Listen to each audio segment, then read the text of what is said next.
You have no idea what you're walking into. You don't know how large that group is, how armed.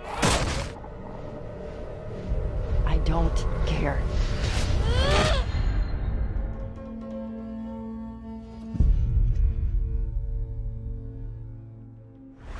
PlayStation.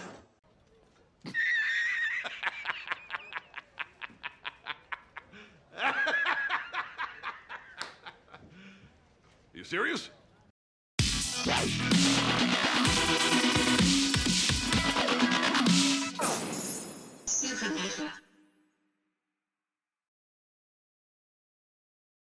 What's happening, guys? Supernova here, back with another video. So today, PlayStation unveiled the Collector's Edition Last of Us Part 2 PlayStation 4 Pro. And just like the rest of their Collector's Editions, it's just underwhelming.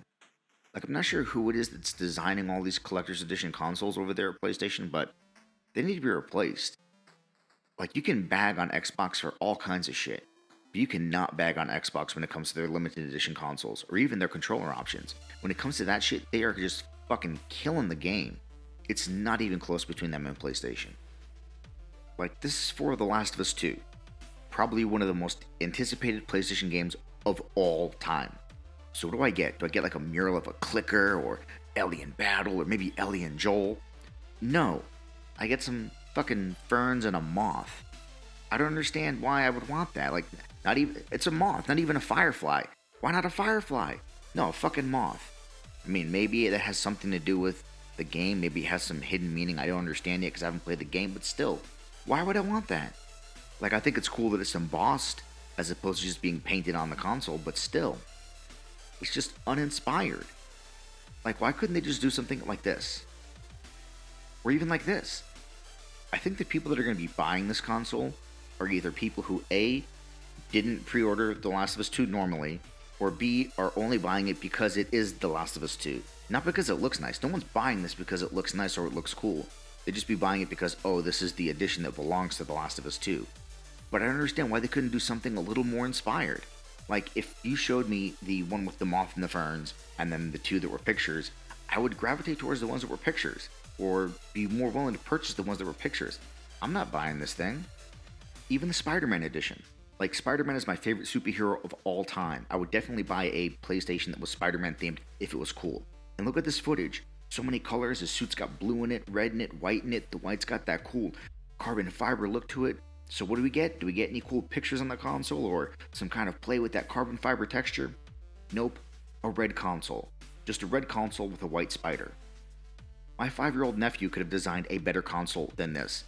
And someone got paid to design that. Wrap your fucking head around that. Someone got paid money to design that. The best looking and most interesting one is probably the God of War one, because it's got so much going on with it. And even then, it's not anything amazing, but it's just, it feels inspired. It's not like they just slapped a picture on it. It's not one solid color and they put a logo on it. They actually, looks like some thought was actually put into the design of this console. But this is like the only one. Just contrast that with the things that Microsoft is doing. Look at the console they released for Gears 5. Or even the one they did for Minecraft. And look what they did for Cyberpunk. Like, and I don't even like this design. Like, I think the design of the controller being split in half is ugly.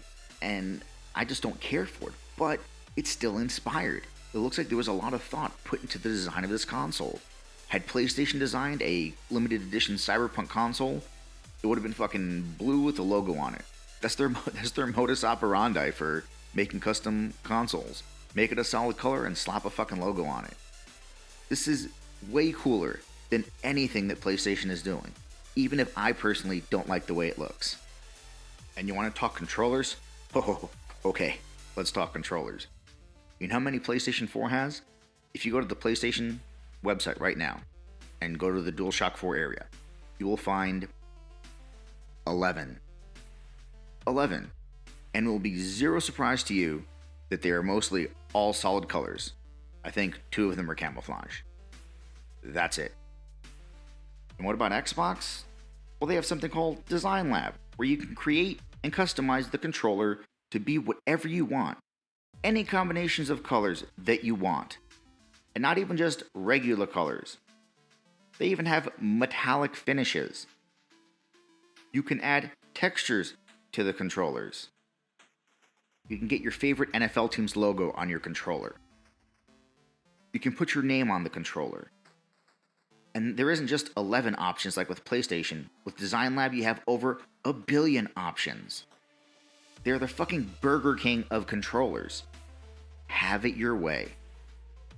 I don't understand why PlayStation is so stubborn. They're like the Apple of gaming.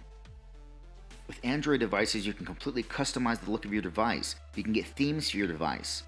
With Apple, they say, you change your wallpaper, that's it, fuck you.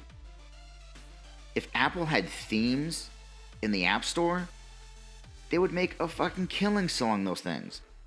Think about it. Just pay $1 for a theme for your iPhone. Who wouldn't do that?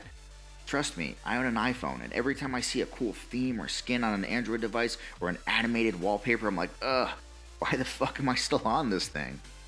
I just don't see the downside in giving people more options or giving people more choices. I really, really do hope this is a mentality that PlayStation changes going forward.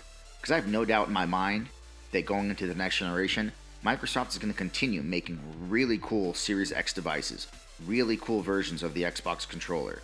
I have no doubt they're going to be doing that. But I'm not so sure if PlayStation is. I really hope they take some inspiration from the enthusiasm around the release of the DualSense controller. When the DualSense launched, within hours, there were tons of different mock-ups of customized versions of the controller. And they all look amazing. Seriously, if you have some free time, just Google custom DualSense. You'll be amazed at the creativity and designs you'll see. And then, just for laughs, let's look at the Spider-Man controller that someone was paid to design for you to actually purchase versus a design that somebody made for free. It's fucking embarrassing, it really is. PlayStation's custom console and custom controller game is just weak as fuck. They can compete with and even beat Microsoft in many ways. But when it comes to the custom controller and custom console game, it's fucking lights out for PlayStation. Anyway, that's the video, guys. Let me know what you think in the comments, and as always, feel free to like, share, and subscribe, and I'll catch you on the next Supernova.